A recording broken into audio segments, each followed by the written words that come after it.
Kicked out at 17 with nothing but $12 and a trash bag. Now, after years of silence and lies, my family wants to move into my $750,000 home. At 17, my father delivered a chilling pronouncement. I wasn't destined for success. It wasn't an outburst of anger. He spoke with a chilling calm, as if bestowing a kind of truth. He implied that accepting my designated role would simplify life for everyone. "You're the spare," he stated, eyes glued to his newspaper. "Your brother is the heir. You're simply extra." That declaration left an indelible mark. My childhood felt like a perpetual supporting role in someone else's epic. Nathan, my older brother, was the family's golden boy. Star athlete, honor student, universally adored. His room overlooked the lake, he received a new car on his 16th birthday, and our father affectionately called him Champ, even when he stumbled. My existence, however, was defined by hand-me-downs, scrutinizing stares, and reprimands for simply being too vocal. Initially, I blamed myself. I pushed harder, landed a job at 15, maintained strong grades, even tutored Nathan in math when his performance wavered. Yet, nothing shifted. My mother labeled me lazy for sleeping in on Sundays, despite my late shifts at the diner. My father dismissed my ambition when I expressed interest in culinary school over a traditional college path. And Nathan? He'd just offer a smug smirk, silently relishing every belittling comment. The situation reached a breaking point the summer before my senior year. Nathan, driving under the influence after a party, completely totaled his car. I discovered him in the garage, bleeding, crying, pleading with me to keep it from our parents. I agreed. I took the fall. I claimed I'd borrowed the car without permission, panicked after the crash, and fled. I believed this act of loyalty, this family protection, might finally earn me their respect. Instead, they cast me out. My father, without raising his voice, simply gestured to the door. "Pack your things," he stated. "You've shamed this family enough." That night, a bus shelter 2 blocks away became my bed. The following morning, I returned for my school backpack, only to find a trash bag containing my clothes on the porch, accompanied by a note. "You're on your own now. Learn something from this." Not a single person checked on me. My mother informed church members I'd embraced a rebellious street life. 2 weeks later, Nathan was vacationing in Florida, his beach selfies oblivious to my plight. I survived by working double shifts at a convenience store, often sleeping on cardboard in the stockroom, out of sight. But the deepest cut wasn't the hardship, it was the utter silence. No birthday wishes, no Christmas cards, no "how are you?" For 3 years it was as if I'd ceased to exist. Only after earning my associate's degree in business from community college, moving 3 towns away, and establishing a small freelance marketing business fueled by library Wi-Fi, did I finally taste true freedom. Then last month a single text arrived from my mother. "Is that your face on the billboard off Route 9? Indeed it was. The local Chamber of Commerce had featured me as a young entrepreneur spotlight, recognizing my efforts in tripling online sales for several local businesses. In the grand scheme it wasn't monumental, but to me it was everything. It was tangible proof I wasn't a spare, but something far more substantial than a shadow. 2 hours later my father called. I let it ring. Then came voicemails from Nathan and relatives I hadn't heard from in years. All of them suddenly warm, supportive, and curiously interested in my well-being. I didn't respond. Not yet. I instinctively knew they hadn't changed. Their outreach was purely transactional. They sensed I now possessed something they desired. True to form, the next day my mother called again, leaving a message. "We're going through a rough patch. Nathan and his wife might lose their place. We were wondering if you still had that spare room you used to mention." I burst out laughing. That spare room didn't exist. I owned the entire house outright in cash. I ignored my mother's voicemail that day and the next. I even ignored Aunt Janice's Facebook message urging me to step up for the family. Step up. I nearly choked on my coffee. Where were they when I slept under a bus shelter, Aunt Jan? It's remarkable how some use family as a magical incantation. A get-out-of-jail-free card. As if kinship somehow negates every hurtful action or egregious inaction. I didn't block them. I didn't vent online. I simply maintained my silence. But silence, it seemed, wasn't enough. The following week, returning from a client meeting, I spotted a familiar silver Honda Civic, my parents' old car, parked across the street. I stared at it for a solid 5 minutes before even turning into my driveway. There was no mistaking it. And true to expectation, my mother sat on my porch, a Tupperware of what I could only assume was guilt-laden banana bread beside her. She rose as I exited my car, arms outstretched. "Oh my God, you look so good," she gushed. I didn't hug her. I simply regarded her as one would a stranger, because that's precisely what she had become. "Mom," I asked quietly, "why are you here?" She had the audacity to offer a casual smile, as if this were a spontaneous visit. "I wanted to see you. It's been so long. I thought maybe we could talk, catch up." I remained leaning against the doorframe, unmoving. "Is Nathan okay?" I inquired. Her composure faltered. And there it was. The true motive. No affection. No remorse. Not even a token apology. "He and Alyssa lost their apartment," she explained. "They fell behind on rent. The baby's due soon, and they just need a temporary place, until they get back on their feet.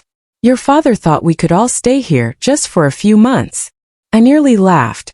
"You kicked me out with a trash bag and a note," I stated slowly. "I pleaded with you to listen, and you told me to learn something from it. Now you expect me to sacrifice my peace, my home, for the son you discarded me for."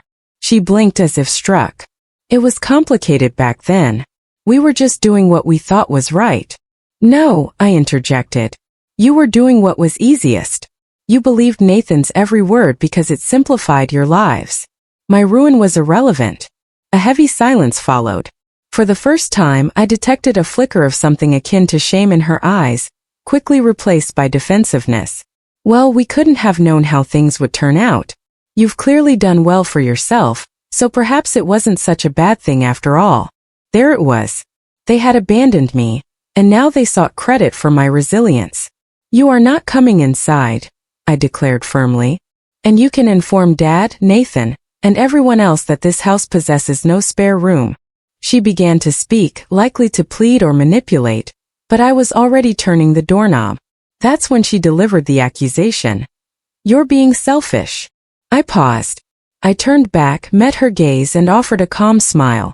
"No, Mom. I'm simply done being convenient for people who only acknowledge my existence when they require something." Then I closed the door. She didn't knock again.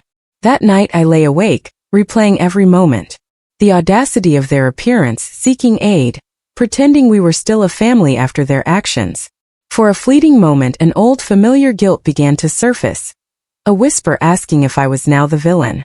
But then I recalled my mother's face in the principal's office, weeping for Nathan as he falsely accused me of hitting him.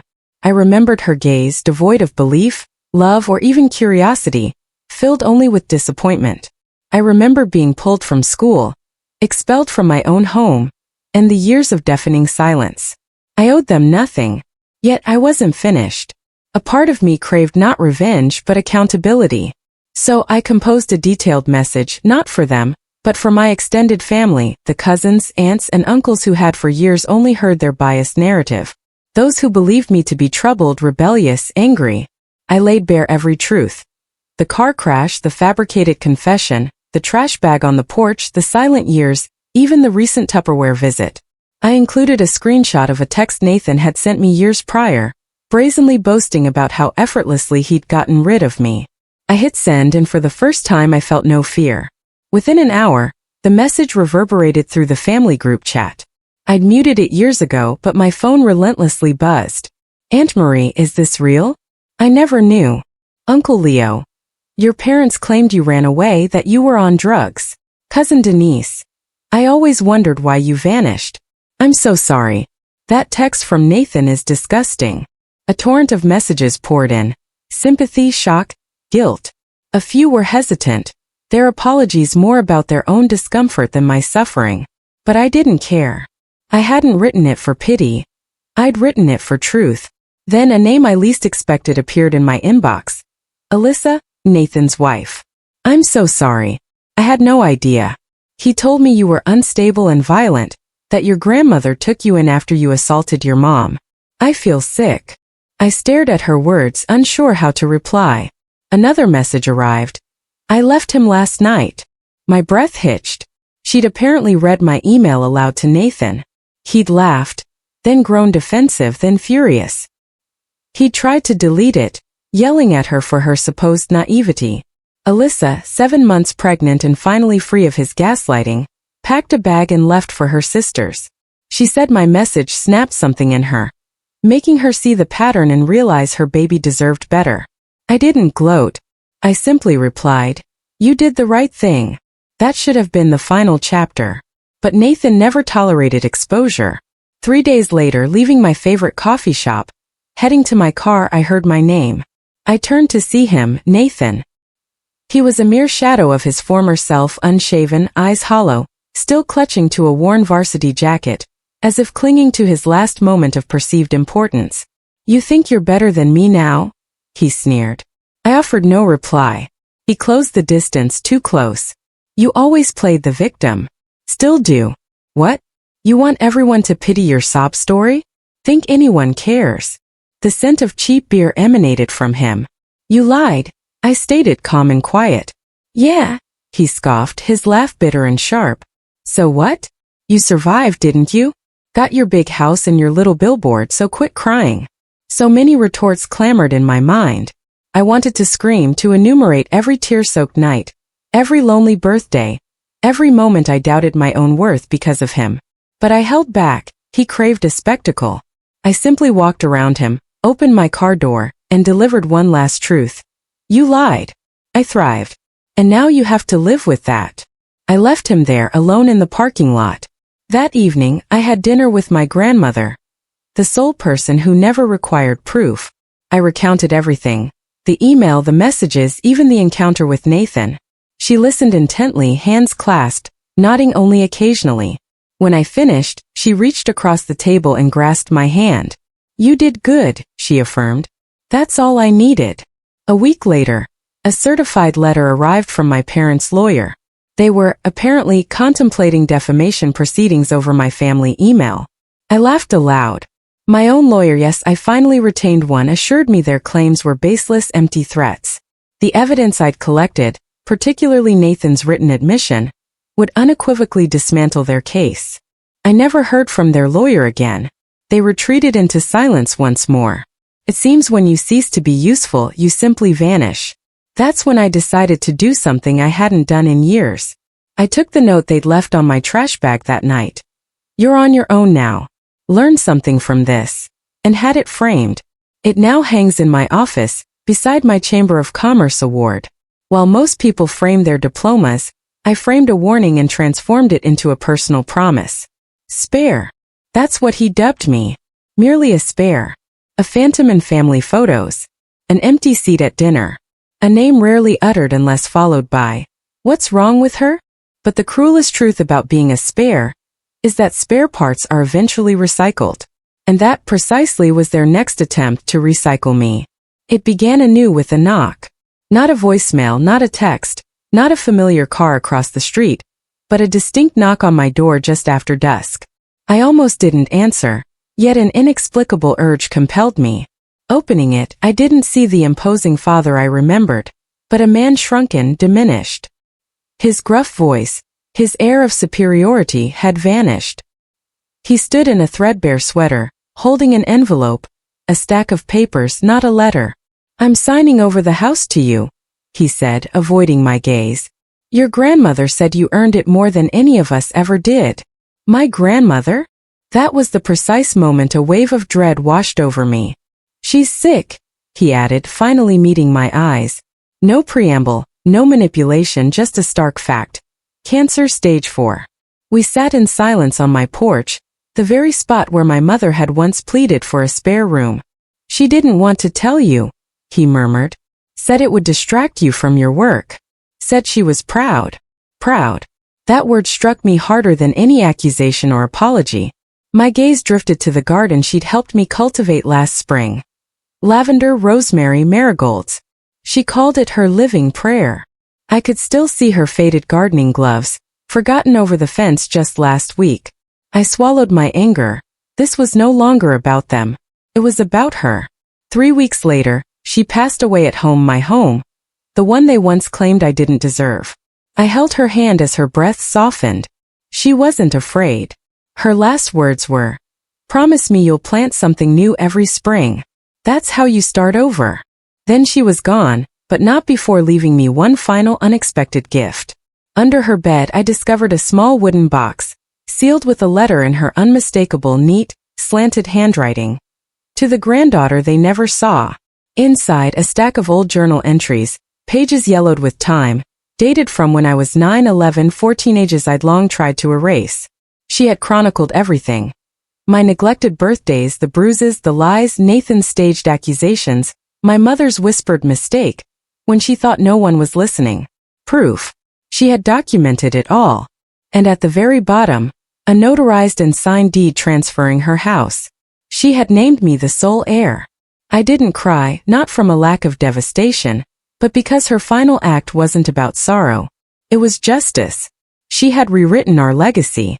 The funeral was intimate, by my deliberate design. No open invitations, no family spectacle. Just a curated list of individuals I knew would respect the silence and wouldn't attempt to rewrite history. Yet predictably they appeared. Nathan, my mother, draped in black as if it could conceal everything, lingered at the crowd's periphery, awaiting an opportunity to interject themselves. After the final prayer, my mother approached. No tears. She simply surveyed the garden, the house, the community of friends and colleagues who had chosen me. Then she asked, "Is it true? Did she leave everything to you?" I met her gaze and uttered the single word she had always denied me. Yes. That night, a letter appeared on my doorstep. Typed, formal, sterile. A request for temporary accommodation for healing and transition. They wanted to live in the house, her house. The same house they had abandoned her in when she had taken me in. I sat with it for a long time, then drafted my reply. "Dear Mr. and Mrs. Turner, thank you for your interest in the residence at 49 Maplewood Lane.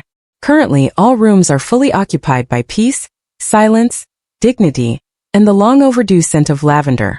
As such, we are unable to accommodate guests who abandoned these values in the past. May you find shelter in the structures you built with your choices. Kindly despair no more." I posted it online and it went viral. For once I told my own story, no edits, no shame, no desire for revenge, just the unfiltered truth.